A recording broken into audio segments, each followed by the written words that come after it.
Apabila ada dua orang ingin solat berjemaah, yang seorang itu akan menjadi imam, yang seorang lagi akan menjadi makmum. Kedudukannya seperti ini. Allahu Akbar. Apabila ada lebih daripada dua orang, maksudnya mungkin 5 orang ataupun 7 orang, makanya seorang akan menjadi imam dan selebihnya akan menjadi makmum.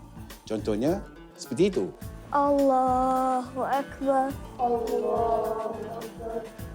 Dan apabila ada jemaah wanita yang ingin menyertai solat berjemaah tadi, mereka hendaklah berdiri di belakang jemaah lelaki. Maksudnya di belakang makmum lelaki. Contohnya seperti itu. Sami Allahu liman hamidah. Apabila seorang lelaki dan juga seorang perempuan ingin solat berjemaah, contohnya suami dengan isterinya, ataupun bapa saudara dengan anak saudaranya yang perempuan, ataupun abang dengan adik perempuannya, kedudukannya adalah seperti yang itu. Allahu Akbar.